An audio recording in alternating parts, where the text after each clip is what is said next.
कमलं श्रीगुरुन् वैष्णवांश्च श्रीरूपं साग्रजातं सगण रघुनाथान्वितं तं सजीवं साद्वैतं सावधूतं परिजनसहितं कृष्णचैतन्यदेवं श्रीराधाकृष्णपादान् सहगण ललिता श्रीविशाखान्वितांश्च हे कृष्ण करुणा सिन्धु दीनबन्धो जगत्पते गोपेश गोपिकान्त राधाकान्त नमोस्तुते तप्तकाञ्चन गौरांगी राधे वृंदावनेश्वरी वृषभानुसुते देवी प्रणमामि हरिप्रिये वाञ्छाकल्पतरुभ्यश्च कृपा सिन्धुभ्यैव च पतितानां पावनेभ्यो वैष्णवेभ्यो नमो नमः।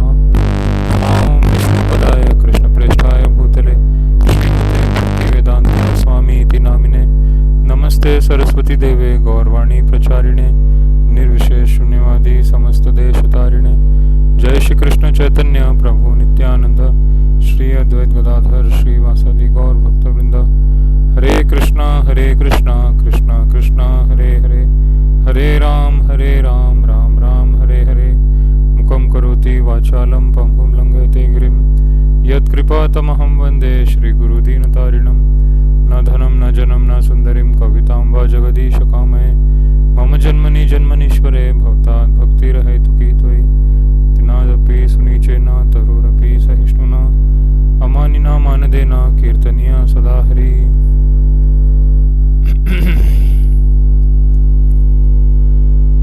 हरे कृष्णा। आज हम पढ़ेंगे चैप्टर नंबर 3।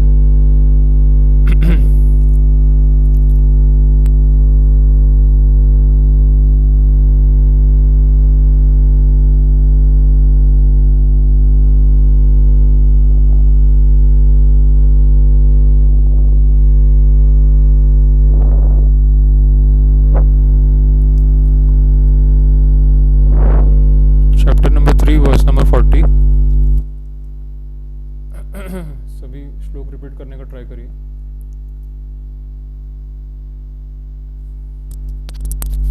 इंद्रियाणि मनोबुद्धिर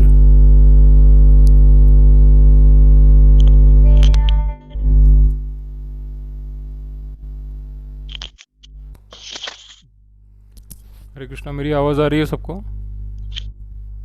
जी प्रभु जी। श्लोक सभी रिपीट करने का ट्राई करिए। इंद्रियाणि मनोबुद्धिर इंद्रियाणि मनोबुद्धि अस्याधिष्ठानम् उच्यते स्वाधिष्ठानमुच्यते एतैर्विमोहयति एष एते विमोहन्ति येषा ज्ञानम् आवृत्य देहिनम्।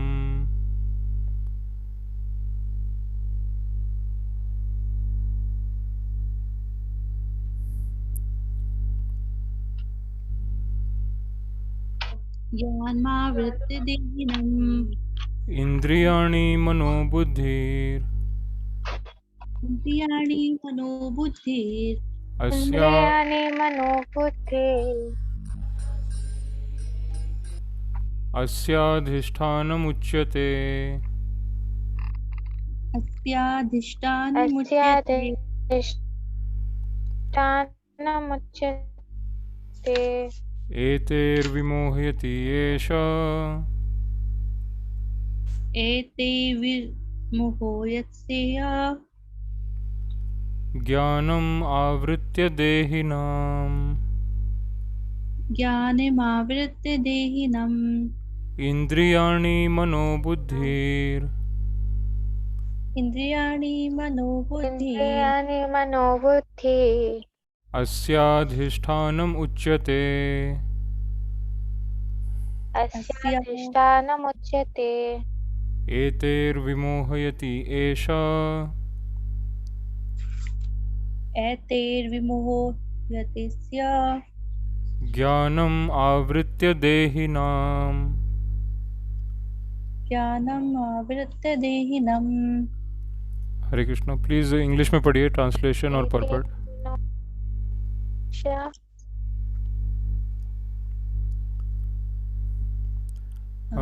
Shivani.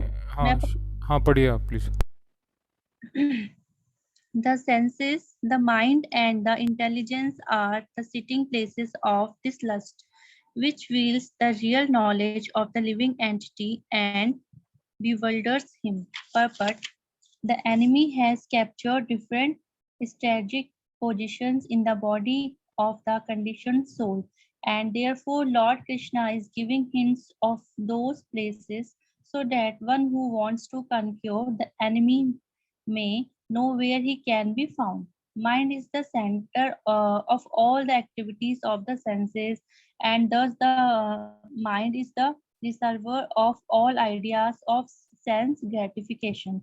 And as a result, the mind and the senses becomes the repositories of lust. Next, the intelligence department becomes the capital of soul, lustful propensities. Intelligence is the immediate next door neighbor of the spirit soul. Lusty intelligence influences the spirit soul to acquire the false ego and identity itself with matter, and thus with the mind and senses.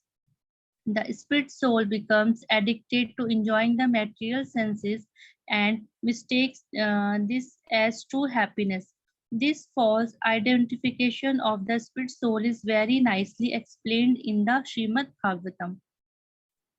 A human being who identifies this body made of three elements, which is self, who considers the by products of body to be his kinsman, who considers the land of birth as worshipable, and who goes to the place of pilgrimage simply to take a bath rather than meet men of transcendental knowledge there, is to be considered as an ass or a cow. Hare Krishna, Krishna Krishna, Hare Hare, Hare Rama, Rama Rama, Hare Hare. जय शिला प्रभुपाद. हरे कृष्ण प्रभु जी. जय Shri Prabhupada. Hare Krishna. Thank you. Please Hindi में पढ़िए.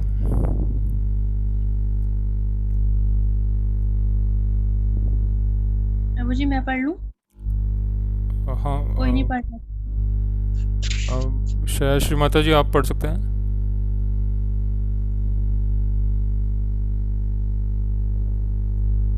हाँ ठीक है. शिवानी माता जी आप पढ़ लीजिए. प्रभु जी. इंद्रिया, मन तथा बुद्धि इस काम के निवास स्थान हैं. इनके द्वारा यह काम जीवात्मा के वास्तविक ज्ञान को ढककर उसे मोहित कर लेता है. तात्पर्य: चूंकि शत्रु ने बद्धजीव के शरीर के विभिन्न सामरिक स्थानों पर अपना अधिकार कर लिया है, अथवा भगवान कृष्ण उन स्थानों को संकेत कर रहे हैं जिससे शत्रु को जीतने वाला यह ज्ञान ले कि शत्रु कहाँ पर है. मन समस्त इंद्रियों के कार्यकलापों का केंद्र बिंदु है. अतः जब हम इंद्रिय विषयों के संबंध में सुनते हैं तो मन इंद्रिय तृप्ति के समस्त भावों का आगार बन जाता है. इस तरह मन तथा इंद्रियां काम में शरण स्थली बन जाते हैं. इसके बाद बुद्धि ऐसी कामपूर्ण रुचियों की राजधानी बन जाती है. बुद्धि आत्मा की निकट पड़ोसिन है.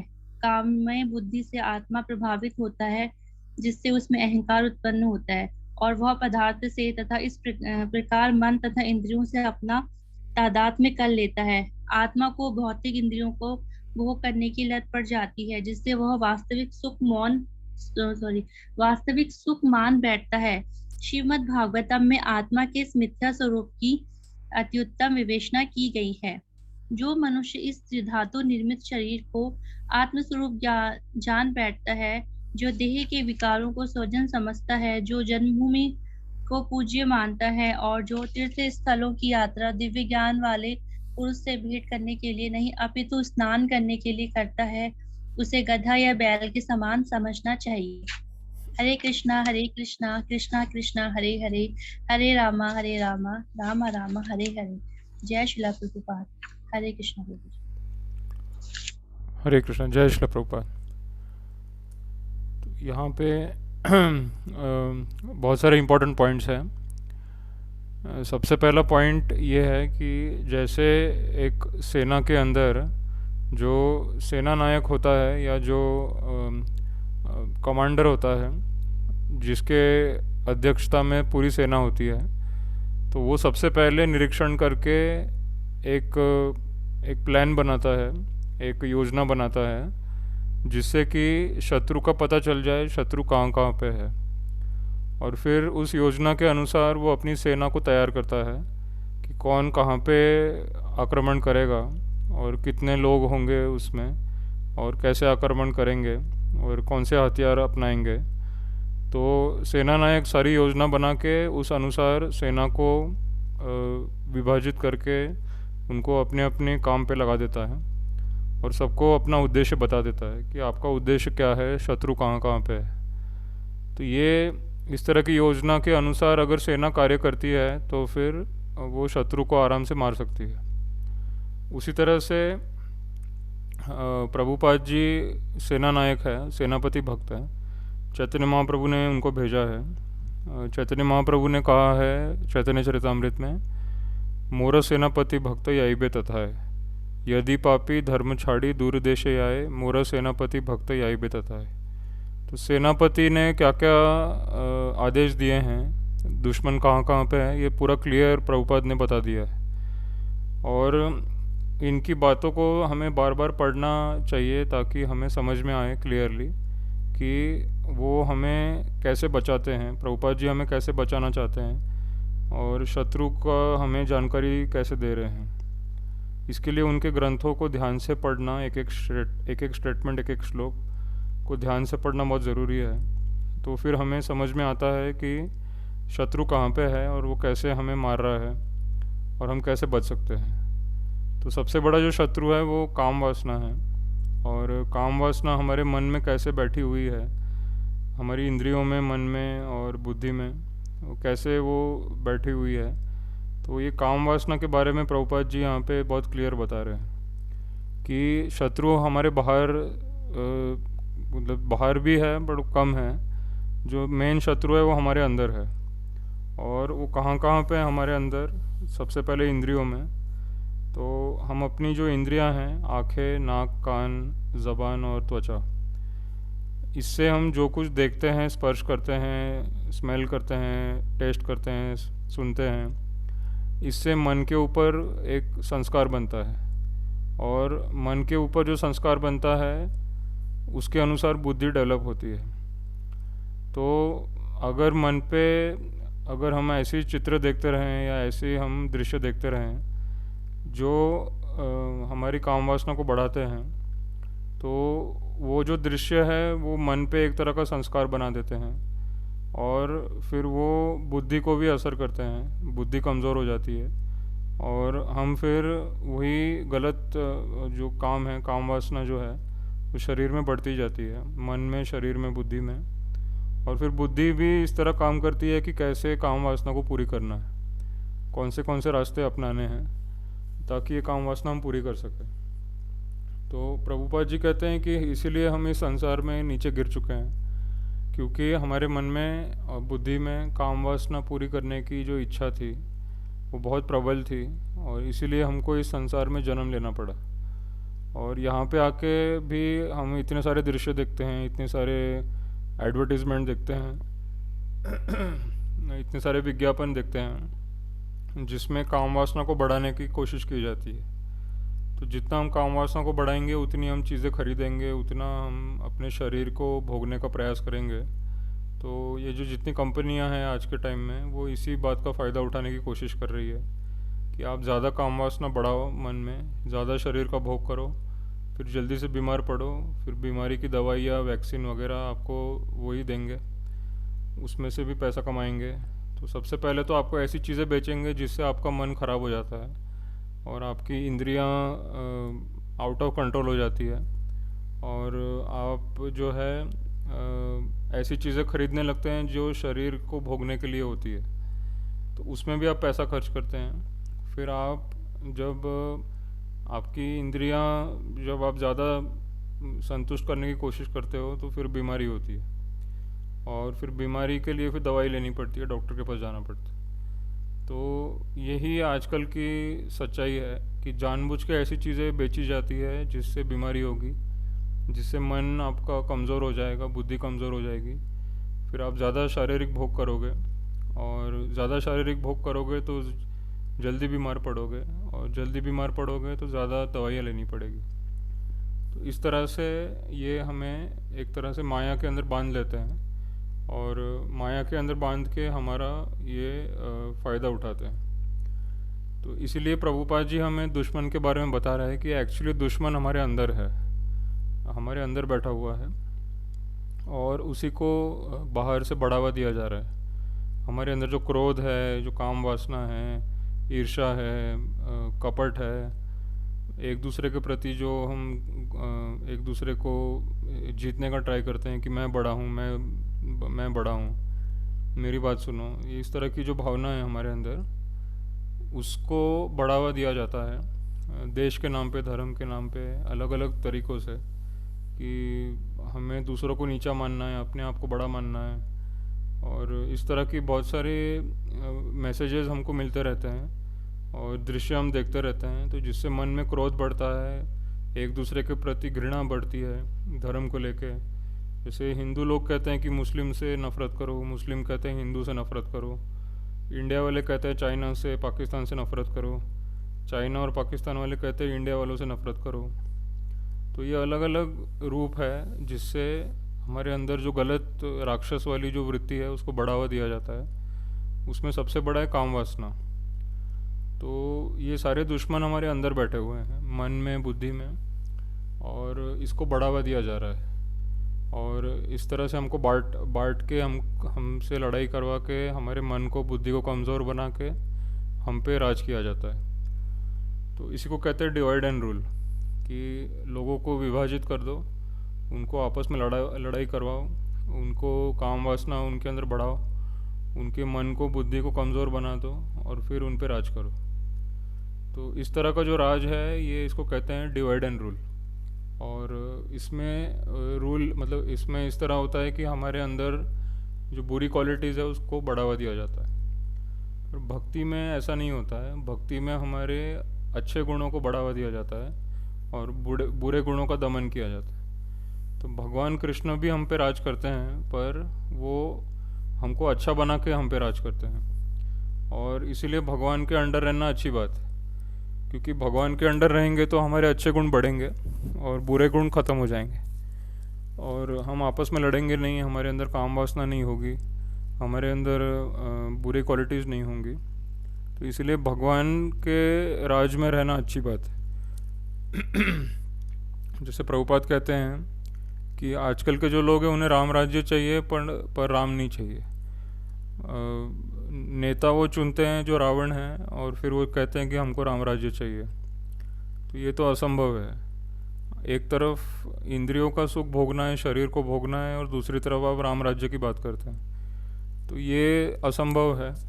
आपको राम राज्य चाहिए तो पहले राम का नाम लेके और राम को समर्पण करके फिर राम राज्य आएगा।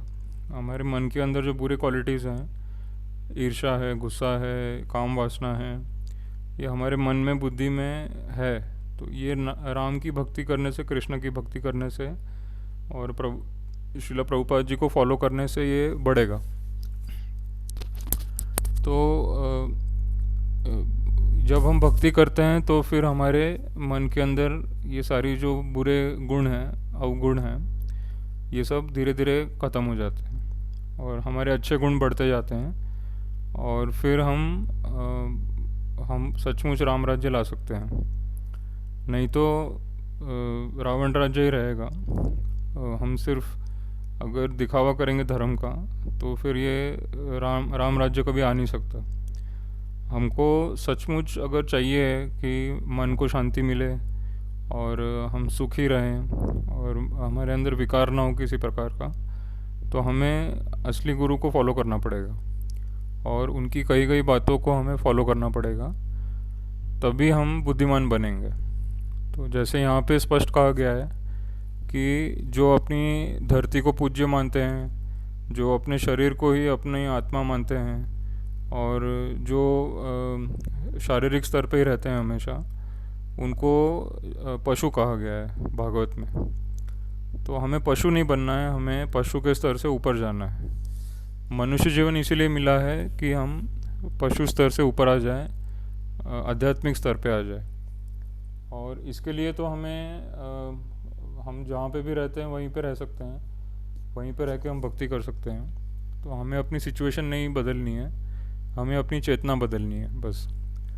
तो शिला प्रभुपाद कहते हैं हमेशा कि don't change your situation, change your consciousness. अपनी स्थिति को बदलने का प्रयास मत करो, बस अपनी चेतना, अपने विचार को बदलो। तो तुम जिस स्थिति में हो उसी में आराम से रह सकते हो, कोई उसमें कोई प्रॉब्लम नहीं होगा।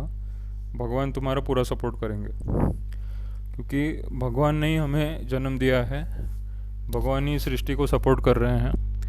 और हम अगर भगवान की भक्ति करने का ट्राई करते हैं और गुरु से दिव्य ज्ञान लेने का ट्राई करते हैं तो हमारा जीवन सफल होता है। फिर हमें ज़्यादा मेहनत भी नहीं करनी पड़ती, ज़्यादा तपस्या भी नहीं करनी पड़ती, और बस हमें अपने अहंकार का दमन करना है। तो अगर अहंकार हमने छोड़ दिया और भगवान पे आश्रित हो गए तो ज़्यादा मेहनत और ज़्यादा तपस्या करने की भी ज़रूरत नहीं है। भगवान इतने दयालु हैं और भगवान इतने कृपा करते हैं कि वो हमारे सारे कष्ट और सारी तपस्या को कम कर देते हैं। तो भक्ति में बहुत आनंद वाला जीवन है। आपको बस नाम लेना है, प्रसाद लेना है, कीर्तन करना है, गाना है, नाचना है, भगवान को याद करना है, भगवान का कीर्तन करना है। इस तरह से बहुत सरल जीवन है और मुश्किल भी नहीं है, बहुत आसान है। आप कहीं पे भी रह के कर सकते हैं, अपने घर पे रहकर भी कर सकते हैं। बस प्रभुपाद जी को सामने रखना है, कृष्णा राधा कृष्णा को सामने रखना है और प्रभुपाद जी का नाम जपना है और राधा कृष्णा का नाम जपना है। तो आपका घर ही वैकुंठ जैसा हो जाएगा। जैसे अभी कुछ दिन पहले भक्ति विनोद ठाकुर जी का आविर्भाव था, तो भक्ति विनोद ठाकुर ने बहुत अच्छी लाइन बोली है, जे दिने गृह भजन, जे दिने घरे भजन हुई, घरे गोलोक, मतलब बंगाली में मुझे ठीक से याद नहीं है। तो भक्ति विनोद ठाकुर कहते हैं कि जिस दिन मेरे घर में हरे कृष्ण का भजन कीर्तन होता है उस दिन ऐसा लगता है कि मेरा घर जो है वो वैकुंठ के समान हो गया है। तो ये बहुत सुंदर लाइन लिखी है भक्ति विनोद ठाकुर ने। हमें बस अपना घर को भजनमय बनाना है।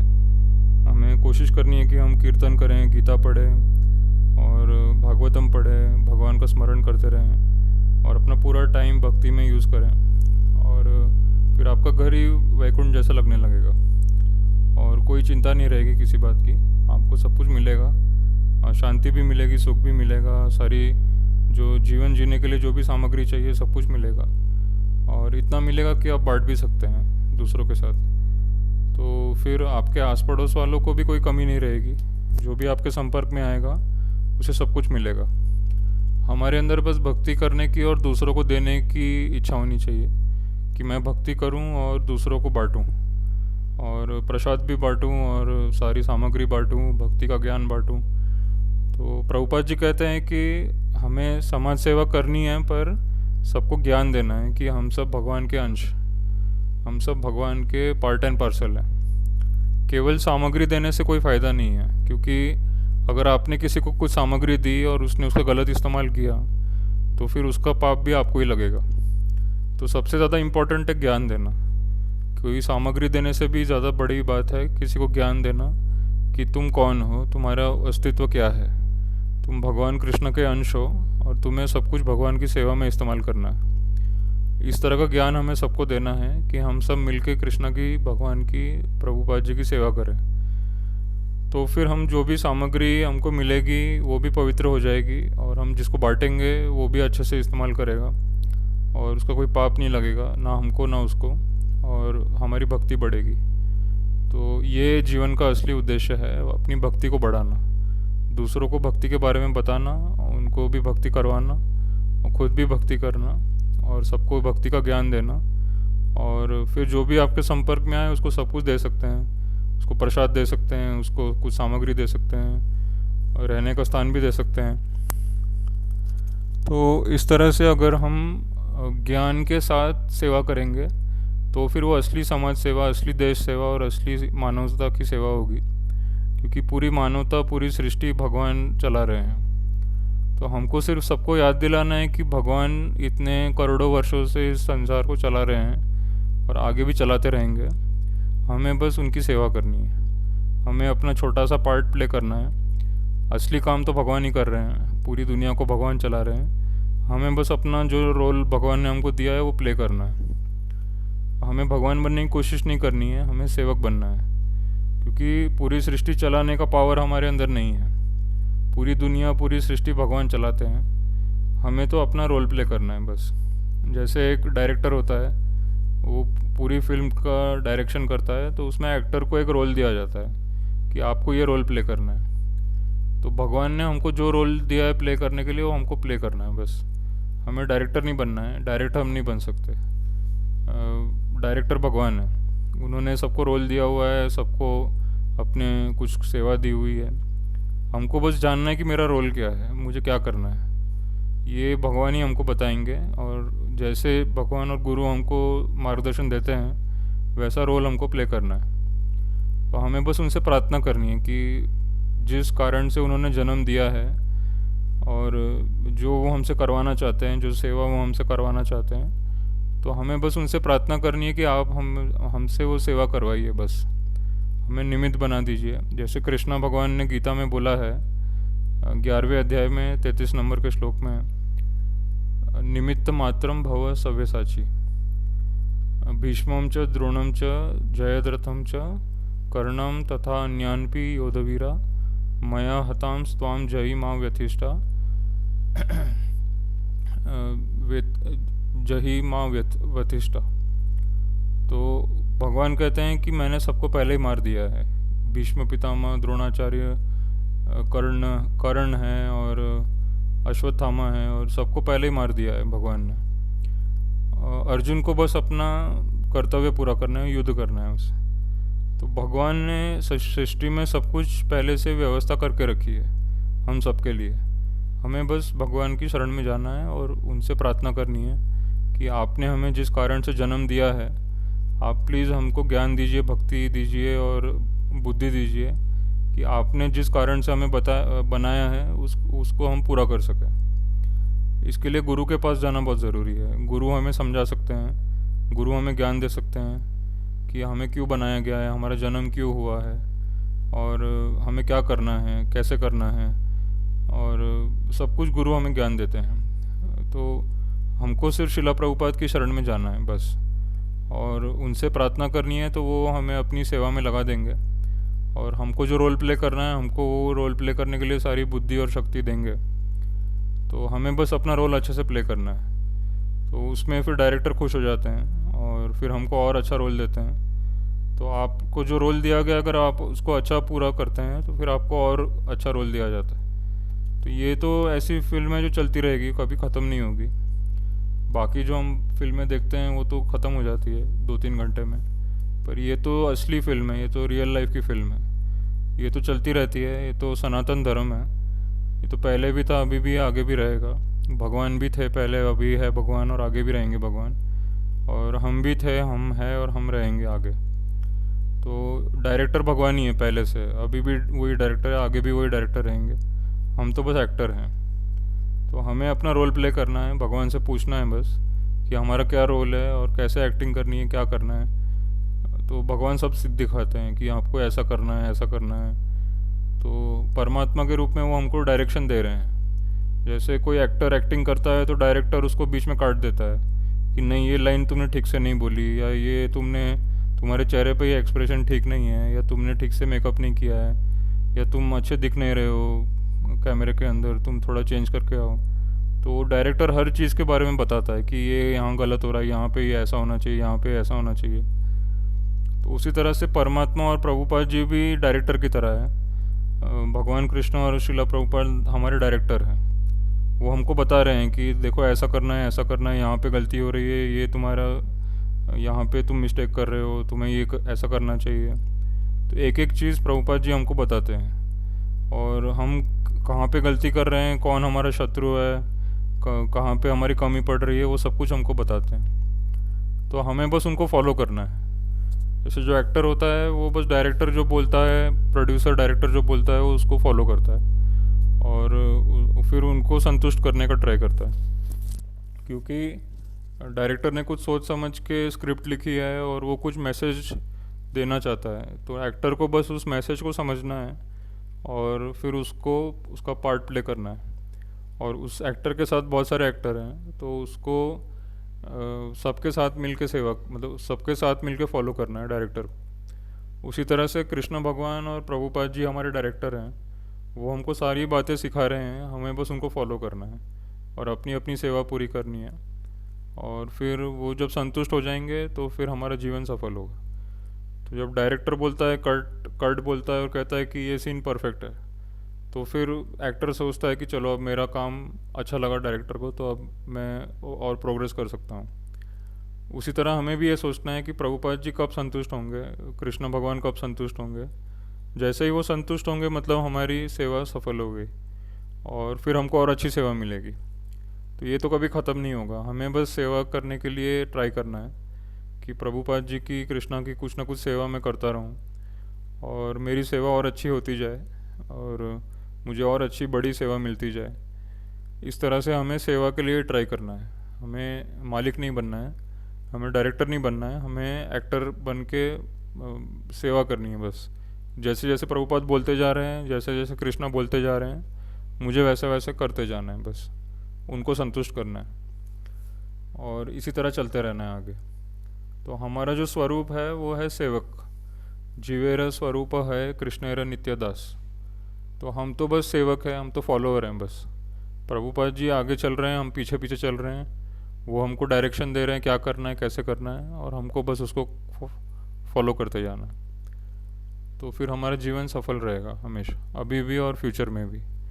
तो जो भक्ति करता है, जो गुरु को, कृष्णा को फॉलो करता है, उसका प्रेजेंट भी अच्छा होता है, उसका फ्यूचर भी अच्छा होता है। तो हमारे लिए यही सबसे बेस्ट है कि हम प्रभुपाद जी को पढ़ते रहें, उनको सुनते रहें, उनको फॉलो करते रहें, हरे कृष्णा जपते रहें और बस उनको संतुष्ट करने का प्रयास करें। तो फिर हमारा जीवन सफल रहेगा। यहाँ किसी को क्वेश्चन या डाउट है तो पूछ सकते हैं।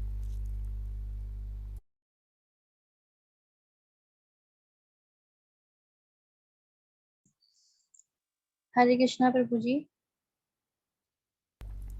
हरे कृष्णा। प्रभु जी, जैसे आपने बताया था कि हमें अपना रोल मतलब अच्छे से प्ले करना चाहिए, हम्म। ठीक है। इससे जब जब तक हमने गीता नहीं पढ़ी थी तो हम में बहुत सारी मतलब कमियां थी। मतलब कमियां तो प्रभु जी अभी भी हैं, बट हम मतलब गीता के माध्यम से अपने आप को सुधार सकते हैं। हमें एक चांस मिल गया है, मतलब एक वो मिल गया है कि हम सुधार सकते हैं प्रभु जी। बट जो मटेरियल वर्ल्ड के मतलब लोग होते हैं, वो कभी कभी ना हमारी कॉन्शियस को बिगाड़ देते हैं। मतलब कुछ ऐसी बातें हमसे बोल देते हैं, हमारे अपने ही लोग होते हैं, तो उसकी वजह से उनकी बातों से प्रभु जी भक्ति करने में ना फिर मन नहीं लगता है। मतलब वैसे कि उनकी बातें ही दिमाग में ज्यादा चलती हैं, कृष्णा का नाम में थोड़ा सा फिर डिस्ट्रैक्शन आता है। तो प्रभु जी, क्या हमें उनकी बातों में गौर करना चाहिए, माइंड करनी नहीं, चाहिए लोगों की बातें? नहीं, नहीं करनी चाहिए, क्योंकि जब आप किसी डायरेक्टर के अंडर हो, जैसे आप इमेजिन करो कि आप किसी एक्टिंग स्कूल में, आप किसी के अंडर आप सीख रहे हो एक्टिंग कैसे करनी है। अब डायरेक्टर आपका एक लीडर होता है, वो आपको बताता है कि ये विज़न है, ये स्टोरी है, ये स्क्रिप्ट है, आपको ऐसे बोलना है, आपको ऐसे बॉडी लैंग्वेज ऐसी होनी चाहिए वगैरह वगैरह, आपको सारी बातें बताता है। अब ऐसा हो सकता है कि वहाँ पे और कोई डायरेक्टर का कॉम्पिटिटर है जो नहीं चाहता कि आप उसके अंडर काम करो, या वो नहीं चाहता कि डायरेक्टर का नाम अच्छा हो, या फिर आप उनके फॉलोअर बन जाओ। वो तो फिर आपको डिस्ट्रैक्ट करता है, वो कहता है कि ये डायरेक्टर ऐसा है, तुम मेरी बात सुनो और मैं तुम्हें सिखाऊंगा। और तो उसमें क्या होगा कि फिर आप जो प्रोग्रेस कर रहे हो वो कर नहीं पाओगे। और जो इसीलिए देखो, सीधी सी बात है, कुछ लोगों का नाम अच्छा होता है, कुछ लोगों का नाम बुरा होता है। अच्छे लोग जो है वो अच्छे पर्पस के लिए कार्य करते हैं, और जो बुरे लोग हैं वो भी आपको डायरेक्शन देते हैं, बट उनका पर्पस कुछ अलग होता है। तो हमारे केस में बहुत सिंपल है, हमारे डायरेक्टर जो है वो शिला प्रभुपाद है, और वो हमको क्यों बता रहे हैं, मतलब उन्होंने जो कुछ भी बताया है वो इसलिए बताया है कि हम माया से मुक्त हो जाए और कृष्णा के पास चले जाएं, और हमेशा के लिए जन्म मृत्यु से और बुढ़ापे और बीमारी से हम हमेशा के लिए मुक्त हो जाएं। हमें फिर से जन्म ना लेना पड़े इस मायावी संसार में, और हम फिर से दुख ना भोगें। तो प्रभुपाद जी का इंटेंशन बहुत साफ है और बहुत क्लियर है बहुत अच्छा इंटेंशन है उनका। तो हमको हमेशा ये याद रखना है कि प्रभुपाद जी जो हमको बता रहे हैं वो हमारी आत्मा की भलाई के लिए है, और बाकी लोग जो बता रहे हैं हो सकता है वो मेरे शरीर की भलाई के लिए है, बट शरीर मेरा वैसे भी अनित्य है, मतलब वो हमेशा नहीं रहेगा। गीता की पहली शिक्षा यही है, देहि नित्यम अवध्योयम देह सर्वस्य भारत। तो देहि नित्यम मतलब कि हम आत्मा है, आत्मा नित्य है और शरीर नित्य नहीं है। तो मुझे तो बस अपने गुरु को फॉलो करना है, जो मेरे डायरेक्टर है शिला प्रभुपाद है, उनको फॉलो करना है, क्योंकि वो मुझे इस माया से बचाना चाहते हैं। और मेरे पुनर्जन्म और बुढ़ापा और ये सारी जो बातें बार बार रिपीट होती है उससे मुझे बचाना चाहते हैं वो। तो उनका इंटेंशन बहुत ही अच्छा है, वो मेरे असली शुभचिंतक है। तो प्रभुपाद जी अपने लेटर में हमेशा लिखते थे, योर एवर वेल विशर, तुम्हारा नित्य शुभचिंतक। मतलब प्रभुपाद जी आज भी हमारे शुभचिंतक है, कल भी थे और हमेशा रहेंगे फ्यूचर में भी। तो हमारा जो हमेशा नित्य शुभचिंतक है हमारी आत्मा का, उसी को फॉलो करना है, क्योंकि बाकी लोग तो शरीर से जुड़े हुए हैं, हमारी फैमिली, कंट्री, मानवता, ये सब हमारी बॉडी से कनेक्टेड है। और जब तक बॉडी है, बॉडी आपकी चल रही है, तब तक लोग आपसे प्रेम करते हैं। और जब तक आपसे कुछ फ़ायदा मिल रहा है शारीरिक रूप से, मानसिक रूप से, पैसे के रूप में या किसी और संपत्ति के रूप में, जब तक आपसे फ़ायदा मिल रहा है तब तक वो आपसे संबंधित है। बट असली संबंध तो आपका गुरु से, कृष्णा से, क्योंकि गुरु और कृष्णा तो आपकी आत्मा से जुड़े हुए हैं, और वो पहले भी जुड़े थे, अभी भी है और भविष्य में भी रहेंगे। तो बाकी लोग जो आपको बोलते हैं वो आपके वो उनका खुद के स्वार्थ के लिए, खुद के फ़ायदे के लिए।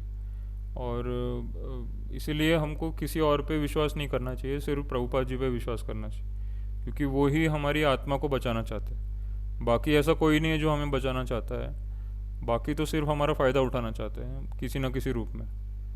तो इसीलिए विश्वास तो सिर्फ प्रभुपाद पे ही करना है। आप जी सबकी प्रभु जी। रिस्पेक्ट करो, सबको रिस्पेक्ट करो, सबको प्रेम से बात करो, बट फॉलो तो सिर्फ प्रभुपाद को करना है।